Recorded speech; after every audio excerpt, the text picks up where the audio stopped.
Donc, bonjour tout le monde et bienvenue à Place aux experts, le Salon des aînés de Laval 2022, présenté par Le Mauve. Donc, aujourd'hui, très contente de recevoir Valérie Robidoux. Donc, bienvenue. Merci. Ça va bien? Oui, toi? Oui, ça va super. Donc, aujourd'hui, on parle nutrition, nutritionniste de carrière. Ça fait combien de temps que tu fais ça? J'approche ma 6e année. La 6e année. Oui. Et tu es avec la clientèle gériatrie. Oui. Et qu'est-ce qui t'a amené vers la gériatrie particulièrement? En fait, c'est surtout avec mes stages. On a 4 bons stages pendant notre formation au baccalauréat à l'université. Puis mon premier stage s'est déroulé en gériatrie. Et j'ai comme eu un petit déclic qui s'est fait. Je savais aussi que la pédiatrie, c'était pas mon domaine. Là. Je visais majoritairement les adultes. Donc, par la suite, j'ai demandé des stages en gériatrie. Et je suis restée dedans depuis. On parle de nutrition, on parle justement de questions que j'ai reçues d'un panel, autant des enfants qui aident leurs parents en CHSLD et aussi des questions de tous les jours qu'une personne de 50 ans et plus a posé au groupe. Dans un premier temps, est-ce qu'il y a des aliments qui sont plus recommandés pour les personnes de 50 ans et plus ou de 65 ans et plus? Je dirais qu'à la question, il y a oui et non. Il y a une certaine base que tout le monde devrait avoir dans son alimentation. Puis ensuite, avec l'âge vient des maladies chroniques et des problèmes de santé qu'on doit ajuster l'alimentation en fonction aussi. Mais c'est sûr que il y a on vise une variabilité alimentaire. On veut des glucides, on veut des protéines, on veut des bons gras, des gras. Donc, ça dépend après ça de la personne. Chaque personne s'alimente d'une manière propre à elle, que ce soit à cause de leur goût, de leurs aversions, que ce soit à cause de la religion, quelque chose de plus culturel, une conscience environnementale. Fait que toutes ces petites particularités-là vont faire en sorte que la personne va s'alimenter d'une certaine manière. Le but de la nutrition, c'est d'amener ça à un point où est-ce que c'est bien balancé puis qu'il y a pas de carence alimentaire, exact. Qu'est-ce qui influence le sucre pour les personnes diabétiques? Dans le sens, qu'est-ce qui influence la glycémie? Oui, qu'est-ce qui influence, oui, justement, en fait, quand une personne est atteinte de diabète, oui. Il y a un régime particulier qu'elle doit suivre ou oui, c'est dépendant de si elle est à l'injection, elle a juste à prendre son taux puis à se en fonction. Ça dépend. C'est très variable aussi selon l'état de santé de la personne. Si on a un patient diabétique de 98 ans, on a tendance à être un peu plus libéral, un peu plus lousse, parce que on veut éviter des hypoglycémies sévères ou des choses comme ça. Si on parle de quelqu'un qui veut avoir un traitement un peu plus serré, agressif pour éviter les hyperglycémies, il y a des médicaments qui se prennent par la bouche, il y a de l'insuline. C'est sûr qu'on peut revoir la diète de la personne pour éviter les hausses de sucre, mais aussi pour éviter les chutes, les hypoglycémies qui sont aussi qui peuvent être dangereuses à un certain point. Par exemple, si une personne de 95 ans qui a le plaisir de manger du sucre, des gâteaux, est diabétique, est-ce que ça a un impact de lui dire, oui, garde tes gâteaux, puis au pire, on va réajuster l'insuline. Est-ce que ça a un impact sur son vieillissement? En fait, l'insuline qu'on va lui injecter va imiter l'insuline que notre corps devrait naturellement produire. Avec le diabète, souvent on voit une baisse de la production de cette insuline-là. Donc là aussi, tu as exposé une patiente de 95 ans où on a tendance à être parfois, je parle en mon nom, les nutritionnistes ont différentes approches, mais les gens beaucoup plus âgés, on a tendance des fois à être un peu plus libéral, un petit peu plus lousse. Moi, je vais jamais interdire un morceau de gâteau à quelqu'un parce que ça pourrait augmenter sa glycémie. Si cette personne-là, c'est un souper de Noël, puis elle va manger plein de bûches de Noël, on peut ajuster l'insuline après pour minimiser l'impact de l'hyperglycémie qui pourrait arriver suite à ça. Et c'est pas une problématique en tant que telle, surtout rendu à un certain âge Moi, je trouve que non. On va lui laisser. Justement, quand on parle de sucre, on trouve que ils ont pas la dent plus sucrée. Qu'est-ce qui fait qu'ils ont peut-être la dent plus sucrée, les personnes âgées? En vieillissant, nos papilles gustatives fonctionnent un peu moins bien. Ils vieillissent eux autres aussi. Fait que souvent, je remarque que chez ma clientèle âgée que le goût sucré, c'est quelque chose peut-être qui se perd un peu moins rapidement. Donc, ils vont avoir tendance à peut-être aller chercher ces aliments-là parce que ils les goûtent mieux que... C'est plus plaisant. C'est peut-être plus plaisant en bouche, oui. Puis, quels sont les impacts à court terme et à long terme du diabète, puis peut-être de la mauvaise gestion du diabète? Ouais. Le diabète, c'est un petit peu insidieux comme maladie dans le sens où on ressent pas de douleur ou d'inconfort nécessairement quand on est malade. Et quand on a une gastro-entérite, on vomit. Mais quand on est diabétique, notre sucre est un peu plus haut, mais on n'a pas nécessairement des effets physiques toujours de cette hausse de glycémie-là ou de la baisse. Des effets court terme, ça dépend de la personne, mais elle pourrait ressentir une grande soif ou une grande faim. La personne peut être plus irritable, la personne peut ressentir une fatigue. Ça encore, c'est des symptômes qui peuvent s'apparenter à d'autres choses aussi. Sur le long terme, les glycémies élevées en permanence vont amener des dommages, peuvent amener des dommages au niveau des nerfs. Mais c'est aussi, ça peut endommager les petits vaisseaux sanguins qu'on va retrouver dans nos extrémités, dans nos membres, les pieds notamment, aussi dans certains organes comme les yeux. Les yeux sont très irrigués, il y a beaucoup de vaisseaux sanguins. Si ces vaisseaux sanguins-là, les nerfs sont endommagés, à un certain point, la personne pourrait même être aveugle. Les reins aussi peuvent être touchés à une néphropathie qu'on va appeler une forme d'insuffisance rénale chronique qui va s'établir. Il peut y avoir des dommages, quand je parle des petits vaisseaux sanguins, dommages au niveau vasculaire aussi qui peuvent amener à un certain point des problèmes cardiaques, des risques d'AVC. Donc ça, c'est un diabète qui perdure dans le temps. Puis quand on parle de perdurer dans le temps, on a reçu un diagnostic de diabète il y a 15 ans, 20 ans. Ça fait 20 ans qu'il est plus ou moins bien géré.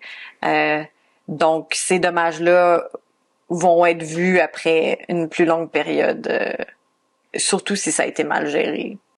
Puis, c'est souvent, on voit ça, les blessures d'une personne diabétique va moins bien guérir qu'une personne qui est pas atteinte de diabète. Est-ce que c'est en lien avec les vaisseaux sanguins? Ouais, on voit souvent des problèmes au niveau des pieds. Ces personnes-là, s'il y a une atteinte au niveau nerveux, une atteinte des nerfs, ils vont moins avoir de sensibilité. Donc, il y a un risque qui marche, qui pile sur quelque chose et qui remarquent pas vraiment qu'ils ont pilé sur quelque chose. Donc, ils se blessent, mais ils le ressentent pas. Donc ça, c'est un risque en soi, mais aussi s'il y a des dommages aux vaisseaux sanguins. Les vaisseaux sanguins, c'est comme on en a partout dans le corps, c'est notre autoroute où est-ce qu'ils transportent tous les nutriments, tout ce qu'on a besoin pour réparer une blessure va être transporté dans notre sang jusqu'au site de la blessure. Mais si les petits vaisseaux à la blessure sont endommagés, la réparation de la plaie se fera pas bien. Donc oui, on peut voir des diabétiques de longue date qui ont des problèmes nerveux, des problèmes de circulation au pied qui vont se blesser puis que ça peut mal guérir et même des fois ça ne guérit pas. Il y a une infection, une gangrène qui peut se mettre puis on peut aller jusqu'à l'amputation. OK, fait que c'est pour ça que je pouvais voir en CHSLD des gens justement diabétiques avec un membre en moins. Ça pouvait être en lien directement avec ça peut être un accident de travail aussi, mais ça peut dans des certains cas que je te parle, c'était en lien avec justement leur diabète là, mais c'est ça, c'est que la gangrène s'installe puis ils ont mal guéri. Ouais. Puis si on parle des suppléments, est-ce que les suppléments pour une personne, je sais pas moi, qui a moins de plaisir à manger, est-ce que qui est peut-être même diabétique, les boosts, les ensures, ces choses-là, quels sont les bienfaits puis les impacts à court terme, à long terme de ces produits? Il y a énormément de suppléments sur le marché maintenant. Là, on a 2 compagnies principales qu'on peut voir, la compagnie Nestlé, la compagnie Abbott, qui tiennent soit le Boost ou l'Ensure. C'est souvent ça qu'on entend. Moi je prends de l'Ensure. Ouais. C'est un supplément nutritionnel. Il y en a aussi beaucoup d'autres sortes là, maintenant chez Costco, Walmart.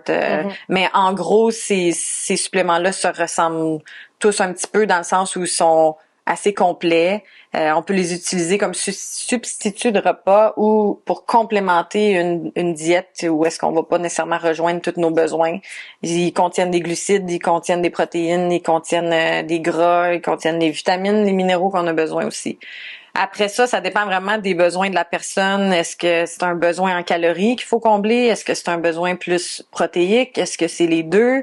Est-ce que c'est dans un contexte de plaie? Est-ce que il y a 1000 questions pour enligner cette personne-là vers un supplément qui serait le mieux adapté pour lui ou elle. Donc là, la question, elle est très large. Est-ce que ça peut aider dans un contexte de plaie, vu qu'on parlait de plaie? Ouais. Oui. Okay. La personne, pour qu'une plaie se répare, elle a des besoins nutritionnels plus importants. Faut qu'elle ait plus de calories, il faut qu'elle ait plus de protéines, faut qu'elle s'hydrate très bien. Fait que si on prend une personne de 90 ans que son appétit est très faible, ça va être difficile d'aller chercher tous ces nutriments-là dans la nourriture. On peut pas doubler ses portions, elle va pas nécessairement les manger, elle a pas faim. Donc ces suppléments-là sont très aidants pour complémenter ce qui est pas atteignable avec la nourriture de tous les jours, au quotidien. Mais ça peut être utilisé dans plusieurs autres contextes aussi. Là, on parlait de plaie, mais parce que sur le marché, il y a si je vais nommer Ensure, là, ouais. Mais c'est la même chose pour les autres. On a de l'Ensure régulier, on a le hyperprotéiné, on a le Calorie Plus, on a le Protéine Max. Comme ça finit plus, les gens peuvent même se perdre là-dedans à savoir lequel que j'achète, lequel est le meilleur pour mon parent. Une nutritionniste peut vous aider avec ça, mais c'est sûr qu'on peut trouver notre compte là-dedans pour aider à combler les besoins nutritionnels. Dans le même sens que le diabète, est-ce que le pamplemousse, quand le médecin ou le pharmacien dit de pas prendre le pamplemousse, ça a la raison au sucre? Non, pas vraiment. C'est sûr que c'est pas rare qu'on entend mon parent il est diabétique, il peut pas manger de fruits, mais l'interdiction ou la recommandation de pas consommer de pamplemousse, ça n'a pas rapport avec le diabète, c'est plus en termes d'interaction qui peut se faire avec certains médicaments. Okay. Donc le pamplemousse, là je suis pas pharmacienne, je vais pas nommer les médicaments, mais il y a plusieurs médicaments pour le cœur, disons l'arythmie, le cholestérol, des médicaments pour l'anxiété, la dépression, certains médicaments pour le cancer, le VIH, qui peuvent avoir une interaction avec le jus de pamplemousse ou le pamplemousse qu'on va manger, le fruit. Ça peut faire en sorte que le médicament va être libéré peut-être trop rapidement dans le sang ou en trop grande quantité. Donc c'est sûr que chaque médicament a sa pathologie, puis quand on le prend, il y a ses effets d'action dans le corps. Donc si c'est mélangé avec du pamplemousse, ça pourrait avoir un effet sur ça. Puis ça peut amener des symptômes indésirables. Donc si vous n'êtes pas certain, vous consultez le pharmacien, mais la majorité du temps, quand on reçoit un médicament, une nouvelle prescription, il va y avoir une fiche qui vient avec le médicament qui va indiquer ses effets secondaires, mais ça va être indiqué dessus de pas prendre du pamplemousse. Puis aussi le jus, l'effet du pamplemousse peut rester dans le sang quelques jours, là, jusqu'à 3 jours. Donc quelqu'un qui aime vraiment beaucoup le jus de pamplemousse, qui se dit je vais pas prendre mon médicament le matin, je vais le prendre le soir pour pouvoir prendre mon jus de pamplemousse le matin, c'est pas suggéré non plus, parce qu'il pourrait quand même y avoir des effets du jus de pamplemousse, même si le médicament est pris 12 heures plus tard, par exemple. Okay. Donc c'est pas à cause du sucre, c'est plus l'interaction qui peut se faire avec les médicaments. Ça m'amène à une question que une famille m'a posée. Ma mère ne peut plus utiliser la cuisinière, mais est encore en mesure de se faire à manger. Quels sont les aliments qu'elle pourrait cuisiner sans nécessairement avoir à les cuire, qui pourraient justement combler tous ces apports alimentaires? C'est sûr que là, quand on parle de quelqu'un, disons, qui est à domicile, mais que là, il y a des lacunes au niveau qu'il n'utilise plus la cuisinière, ça peut quand même grandement limiter ses apports. Donc la personne, on s'entend qu'on perd le poisson, on perd la viande, on perd beaucoup de protéines. C'est souvent les protéines qui doivent être cuites. Les fruits, on peut les manger crus, les légumes, on peut les manger crus. Fait que ça donne l'impression que la personne va se rabattre sur des sandwichs.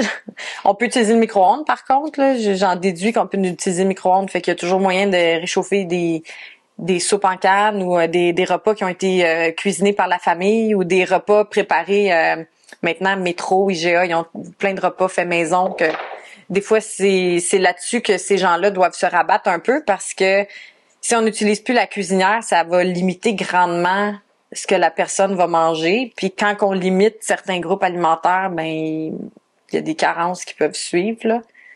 Donc, moi, mes gens à domicile qui peuvent plus utiliser la cuisinière, souvent doivent faire appel à de l'aide extérieure, comme la popote roulante ou d'autres organismes qui préparent des repas, la famille, les voisins, les amis. Des traiteurs aussi. Des traiteurs aussi. Il y en a vraiment de plus en plus. Mais sinon, si elle veut s'en tenir avec ce que j'ai dans ma cuisine, je m'arrange, ben ça peut être des légumineuses. Ça peut être de la charcuterie ou des sandwichs, ça peut être de la soupe. Les produits laitiers, ils n'ont pas besoin d'être cuisinés. Les fruits, les légumes, il y a quand même moyen de s'arranger, mais il va manquer beaucoup de protéines, je dirais, qui ont besoin d'être cuites. Et qu'à part les œufs au micro-ondes qui pourraient être palliés. Oui, ben c'est ça. Le micro-ondes a ses limites aussi, là. Ouais, mais ça a ses limites. Ouais, ma suggestion pour des gens dans cette situation-là, c'est d'aller chercher des repas plus complets, peut-être à l'extérieur, pas nécessairement le restaurant, mais des repas déjà cuisinés, balancés, où est-ce qu'on va retrouver la viande ou du poisson, des fruits de mer. Un peu moins de sel aussi que si c'est cuisiné au restaurant ou ces choses-là. Oui, ça c'est sûr. Maintenant, la limite liquidienne, la restriction liquidienne, ça c'est est-ce que c'est la nutritionniste ou c'est le médecin qui met ça Souvent c'est le médecin, mais la nutritionniste peut la suggérer. Restriction liquidienne, on va souvent le voir, les médecins vont le conseiller à une personne qui a des problèmes cardiaques, une insuffisance cardiaque, le cœur pompe pas bien, pompe fort pour faire son travail. Ces gens-là ont tendance à accumuler de l'eau dans les membres inférieurs, les jambes, le ventre. Ça peut même aussi aller sur les poumons. Quand je dis il y a de l'eau ses poumons.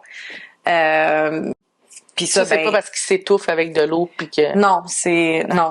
Mais moi je m'étais dit ça souvent, tu sais, pas dans le poumon. Il épaississe l'eau, puis là je me dis il fait de l'eau ses poumons, c'est-tu parce que l'eau elle passe dans le mauvais trou puis que ça c'est un autre problème qu'on va sûrement parler tantôt. OK. Mais non, ces personnes-là accumulent de l'eau à l'extérieur de l'organe, si on veut, là, mais ça peut amener à des problèmes respiratoires, là, de dyspnée, là, de l'essoufflement.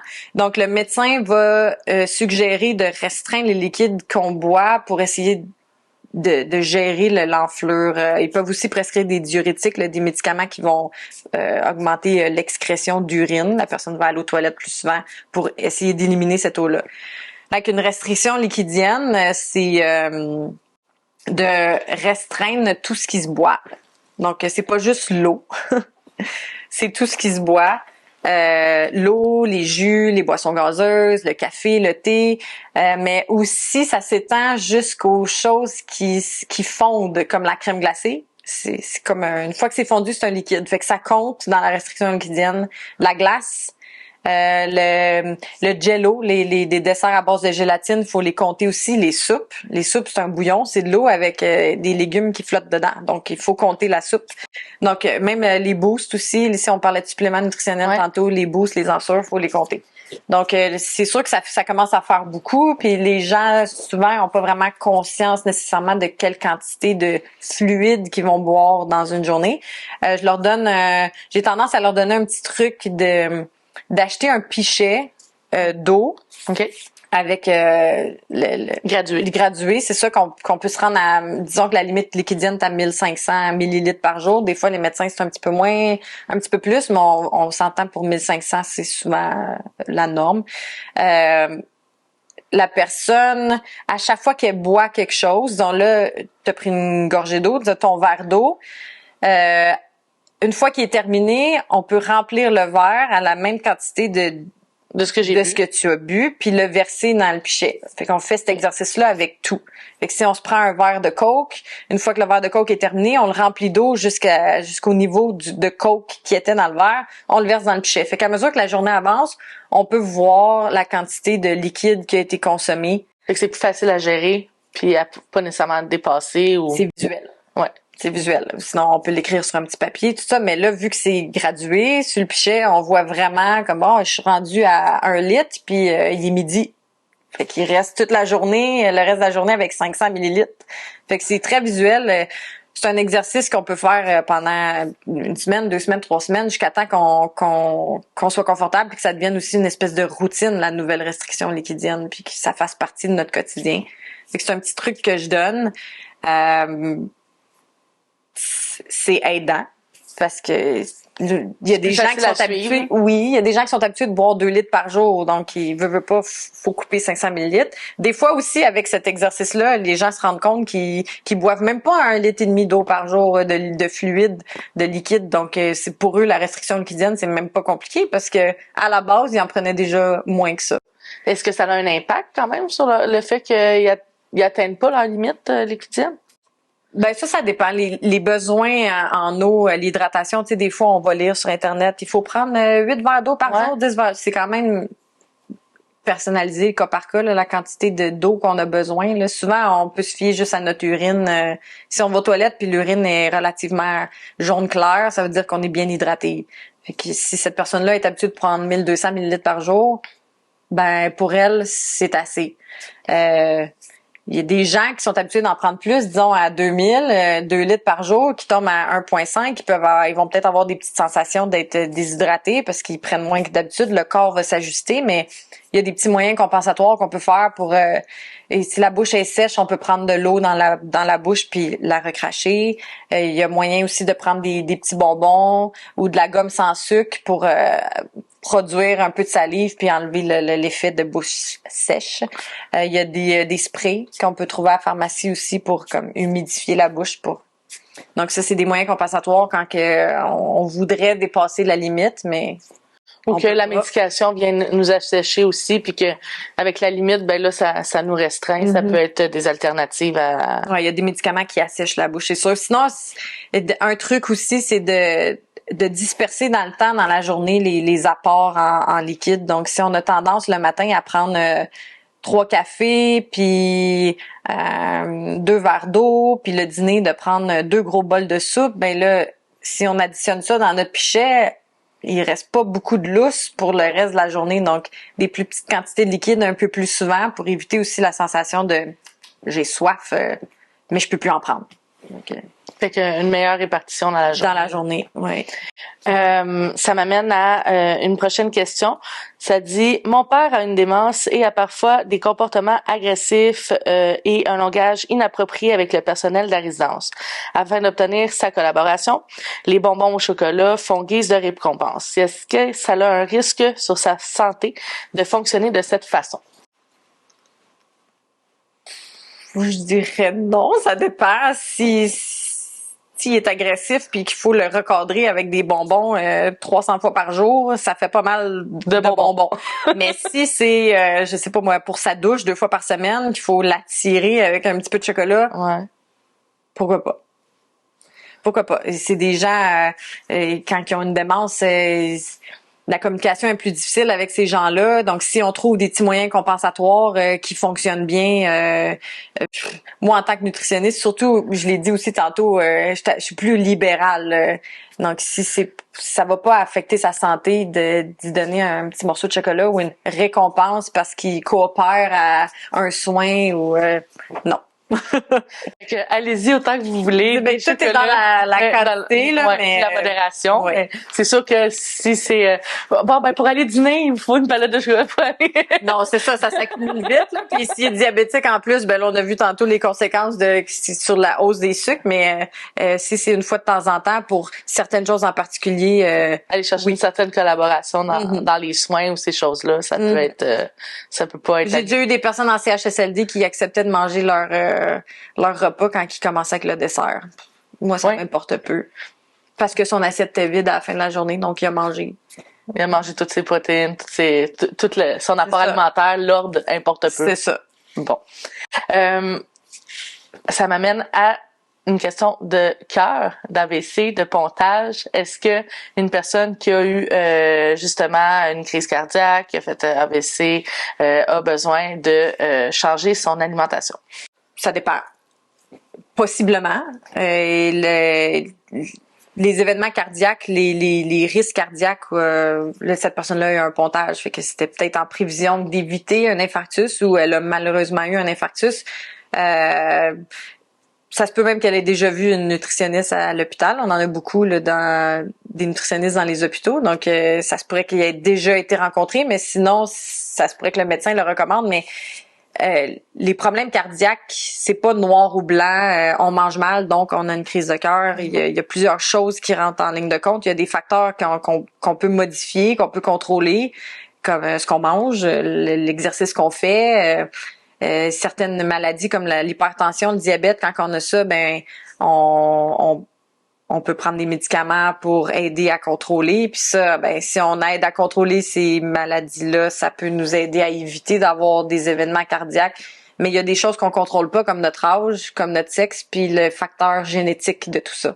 Donc il y a des gens qui ont une grosse génétique familiale d'incidents cardiaques. Donc cette personne-là pourrait manger A1 et quand même être à risque d'avoir un infarctus. Donc, c'est certain que c'est suggéré d'aller voir un nutritionniste pour s'assurer que les apports alimentaires, il n'y ait pas des choses là-dedans qui la mettent plus à risque de d'autres événements cardiaques. Ça va peut-être être une rencontre ou deux, puis après ça, c'est terminé. Mais est-ce que la personne a absolument besoin de modifier sa diète? Peut-être pas. Peut-être qu'à la base, elle mangeait déjà relativement bien, avec des saines habitudes, mais que malheureusement, elle a eu... Puis pour la réadaptation, dans le fond, parce que veux pas, t'es en convalescence après avoir subi 3 pontages. Est-ce que pour la réadaptation, il y a des aliments ou des choses qui peuvent être bénéfiques pour cette phase-là ou ça a pas... Ben c'est sûr que quand on se remet d'une chirurgie ou une plaie ou quelque chose, ça faut combler ses besoins nutritionnels. Donc idéalement, on mange... on respecte sa faim, mais il faut s'assurer de manger nos repas puis de bien s'hydrater pour tout amener au corps les nutriments qu'il aurait besoin pour guérir, mais il y a pas un aliment ou quelque chose de spécifique, c'est vraiment juste de s'assurer d'avoir tous les apports nutritionnels. Oui, puis après ça, ben de s'assurer peut-être si on voit la nutritionniste s'il y a des choses à changer, de suivre les nouvelles recommandations. Parfait. En quoi la consommation de sel en grande quantité peut avoir une influence sur la santé? Ben le sel, c'est normal. Le sel, le sodium, c'est normal d'en manger. Là. C'est un minéral que notre corps on a besoin. Le problème, c'est qu'en Amérique du Nord, il y en a beaucoup de sel dans beaucoup d'aliments. Okay. Fait qu'on a tendance à trop en manger. Puis trop manger de sel, c'est principalement associé avec une hausse de la pression artérielle. Donc on va faire de l'hypertension. Puis l'hypertension, c'est un facteur de risque après pour les maladies cardiaques et ABC, cardiovasculaires. Là. Donc de limiter la quantité de sel, ça a été prouvé, il y a des études là-dessus. Quand on diminue l'apport en sel, la pression artérielle diminue aussi. Faut faire attention surtout aux produits commerciaux, là, ce qui se vend dans une canne, dans une boîte, dans un sac, il y a souvent énormément de sel là-dedans. Tout ce qui est transformé, dans le fond. Exact. Tout ce qui est transformé, les restaurants aussi, beaucoup de sel. Donc, oui, on peut faire attention à la maison de pas trop en mettre quand on cuisine. Une fois qu'on a cuisiné, de pas en rajouter en plus dans notre assiette. Mais ça, souvent, c'est une petite partie du sel qu'on consomme parce que il y en a beaucoup dans les aliments transformés commerciaux. Ce qui peut aider, c'est de regarder derrière les boîtes ou les cannes les petits tableaux de valeur nutritionnelle. Si on hésite entre deux sortes de craquelins ou deux sortes de soupe poulet et nouilles, on peut regarder en arrière. Puis pour les quantités données, voir laquelle qui a moins de sodium. Fait que ça nous permet de faire un choix peut-être un peu plus santé. J'aime pas dire santé parce que y a rien qui est pas santé à mes yeux, mais un choix un peu plus sensé pour essayer de diminuer la quantité de sel qu'on consomme. Puis on voit des fois sur les canages 30% moins de sel, ces choses-là. Est-ce que ça l'a vraiment diminué par rapport à l'autre ou c'est... Oui, il y a moins de sel. Il y a moins de sel, peut être préférable de prendre ceux-là dans ça peut être préférable, mais en Amérique du Nord, on est habitué d'avoir du sel partout, donc nos papilles gustatives sont habituées au sel, fait que des fois c'est des produits qu'on peut trouver moins bons. Parce que le sel rehausse la saveur des aliments, fait que quand on est habitué de consommer beaucoup de sel, c'est peut-être c'est moins bon au goût, puis on va peut-être avoir tendance d'en rajouter à la maison. L'assiette. Mais oui, ils ont moins de sel. Ils ont moins de sel. Tantôt, tu me parlais de diurétique pour justement la limite liquidienne, pour faire en sorte que ça m'amène aussi à la question de l'incontinence. Oui. Mis à part les diurétiques qui peuvent, oui, influencer justement le risque d'incontinence, est-ce qu'il y a des aliments qui peuvent augmenter l'incontinence urinaire ou fécale?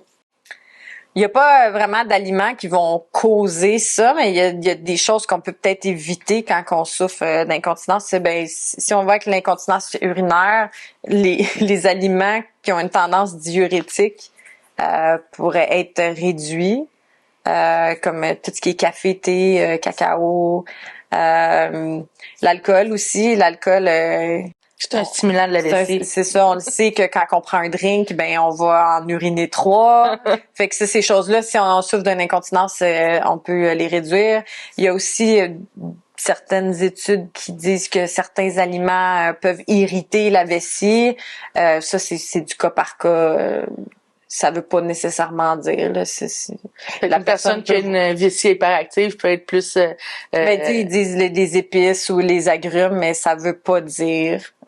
OK. Si cette personne-là remarque qu'elle a plus d'accidents quand elle consomme une telle chose, elle peut volontairement décider de l'éliminer ou de le réduire de son alimentation. Pour ce qui est de l'incontinence fécale, des aliments qui sont un peu gazogènes, qu'on va dire, là, que tout ce qui est le chou, des choses comme ça, ça peut faire des ballonnements, ça peut faire des gaz. Fait que si la personne a déjà de la misère à se retenir, c'est des aliments qu'on va peut-être éviter. Des incontinences, il y a s'il y a de la diarrhée, des fois on peut essayer de rajouter des fibres, voir si ça peut améliorer la consistance des selles, les rendre un peu plus solides. Mais ça, c'est de l'essai-erreur, c'est vraiment cas par cas. C'est pas tout le monde que les fibres, c'est ça, que ça passe bien. Mais il y a pas rien ça crée pas l'incontinence. Non, OK. C'est sûr qu'en plus, on se dit que l'incontinence est un symptôme, fait que c'est lié à quelque chose d'autre. Ça peut être une maladie neurologique, ça peut être nerveux ou des blessures. Ouais, c'est ça. Fait que l'aliment n'a pas nécessairement un impact. C'est pas causal, mais il y a peut-être des petites choses qu'on peut changer pour éviter les urgences, les accidents. Parfait. Ça m'amène à la dysphagie. Ça, c'est une question qui est relativement très large. Souvent, j'ai pu voir, j'ai des familles qui me disaient la nutritionniste a mis une texture molle à mon père ou en purée. Bon, fait qu'est-ce que la dysphagie en premier temps? La dysphagie, en fait, c'est pas une maladie en soi. Là. C'est pas comme être atteint de diabète. C'est pas un diagnostic, c'est pas une maladie. C'est un symptôme qui est relié à certaines maladies. Puis on le voit beaucoup, la dysphagie. En fait, ce que ça veut dire, c'est une difficulté à mastiquer et ou avaler. OK.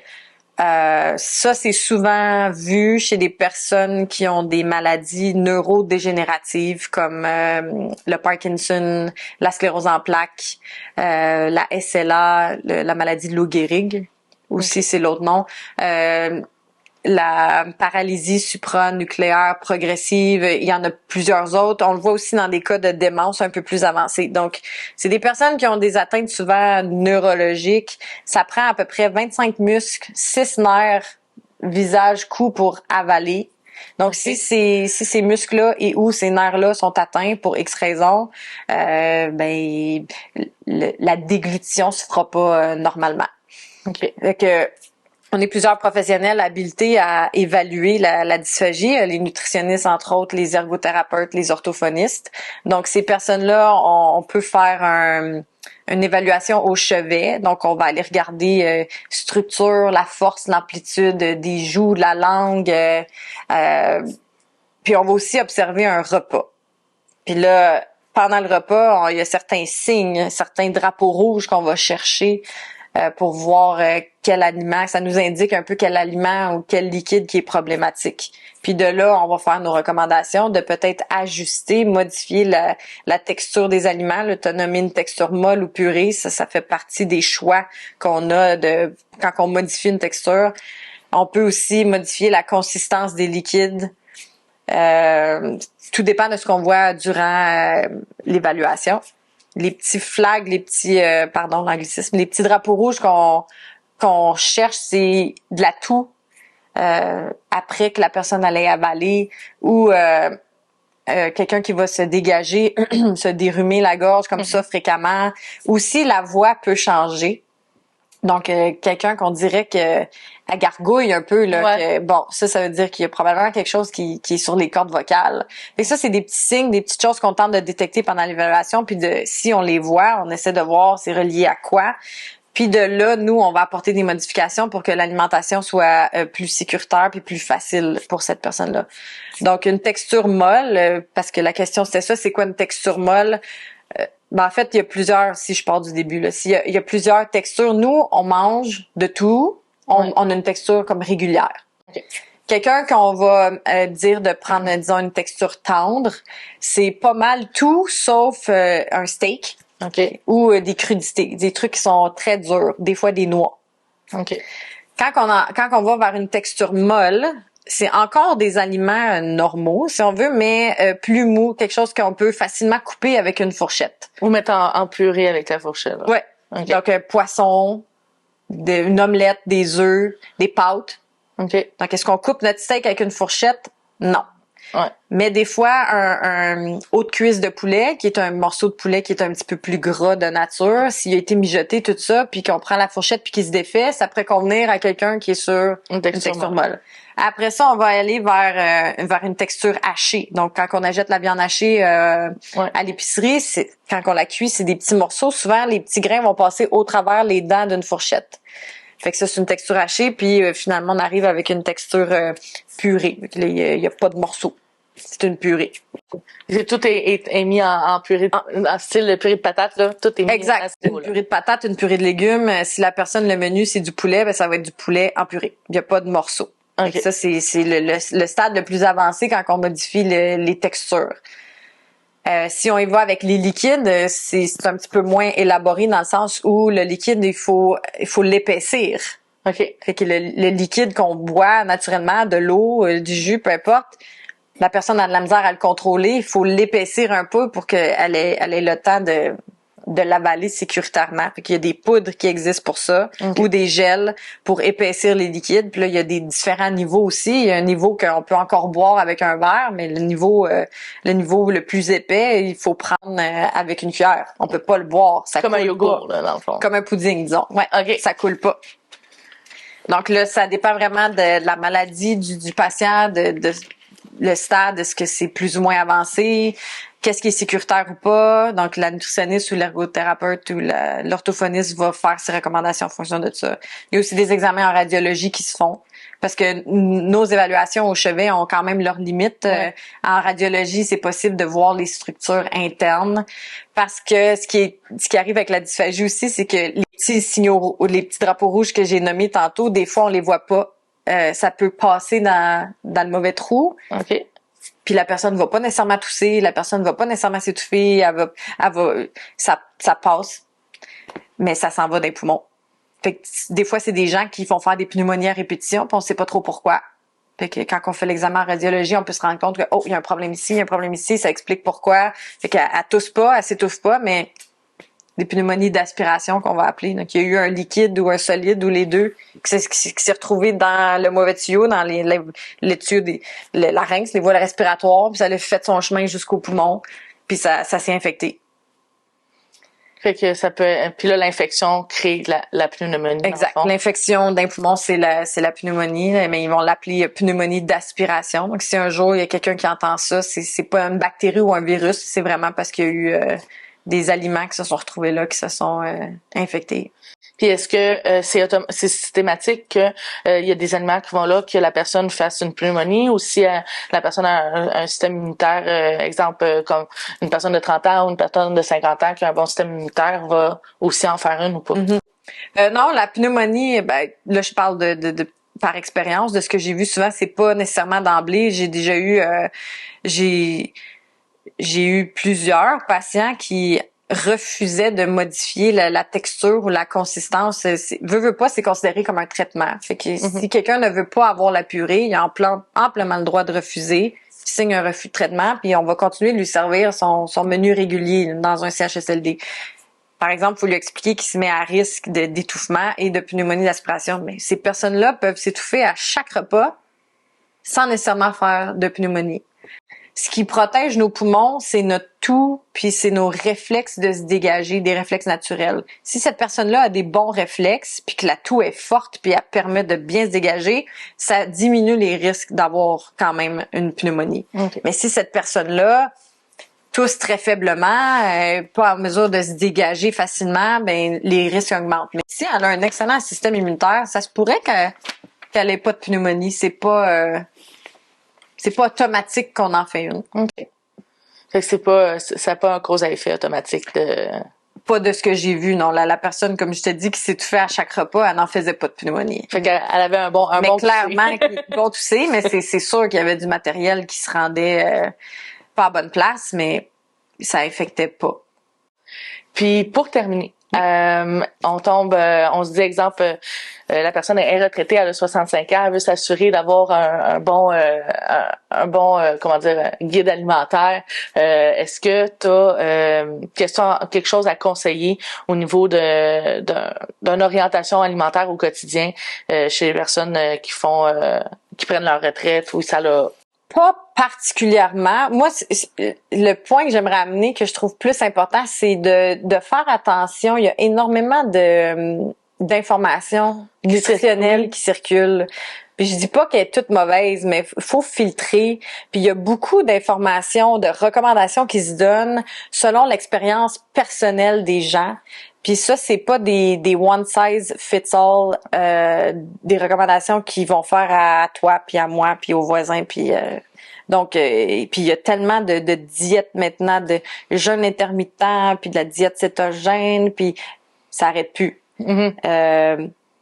Pour une personne de 65 ans qui prend sa retraite, c'est des recommandations de base. Puis après ça, ben si on a des problèmes de santé, ça sera ajusté. Mais 3 repas par jour, des collations, bien s'hydrater, s'assurer de manger une variété de fruits et légumes, de varier les protéines, favoriser les viandes qui sont un peu plus maigres, être un peu le méditerranéen aussi, les bons gras, les bonnes huiles.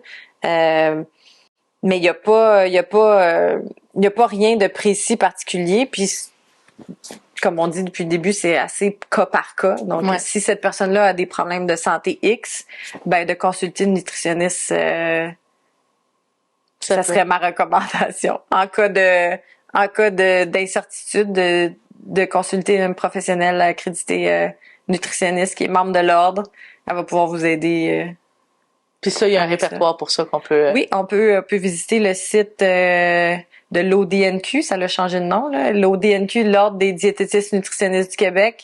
Sur la page principale, il y a une petite icône qui est marquée « Trouver un nutritionniste ». Puis on peut trouver selon la région ou selon l'expertise. Puis si aussi vous consultez quelqu'un, mais que vous avez des doutes sur son titre, si vous n'êtes pas certain, vous pouvez aussi chercher le nom puis voir si ça fait partie de l'ordre. Puis tu dis diététique nutritionniste, est-ce qu'il y a une différence entre les deux? Au Québec, non. Okay. Au Québec, non, mais dans certaines autres provinces, puis aux États-Unis, oui.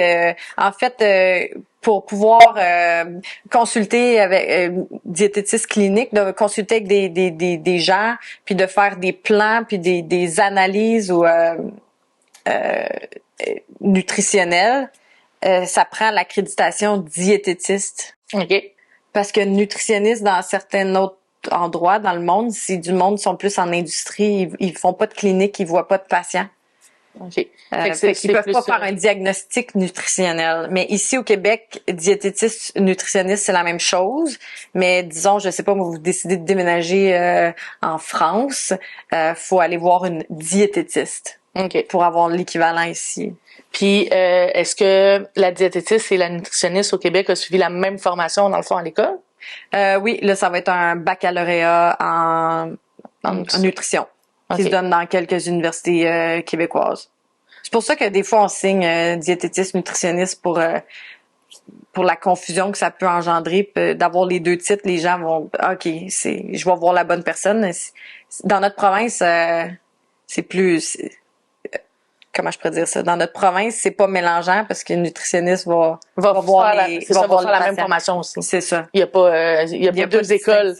Ben, il y en a une à l'Université McGill où est-ce que je suis allée, mais c'est peut-être parce que c'est une université anglophone puis qui distingue les deux. Il y a un bac en nutrition, mais il y a un bac aussi diététique. OK. Fait qu'il faut s'assurer de faire le bac diététique si on veut voir des patients, parce que l'autre amène plus à, on n'a pas le droit de faire diagnostic nutritionnel, c'est plus en industrie. Mais à l'Université de Montréal, ils ont un seul baccalauréat, puis ça nous amène à le titre que j'ai maintenant. Parfait. Bon, mais j'espère que vous avez apprécié cette entrevue et que vous en avez appris davantage sur la nutrition. Donc, n'hésitez pas, si vous avez des questions, je pourrais en prendre note. Donc, sur ce, je vous souhaite une bonne soirée. Merci Valérie d'avoir participé. J'espère que tu as aimé ton expérience. Bien sûr. Super. Donc, sur ce, je vous souhaite une bonne journée et on se revoit très bientôt.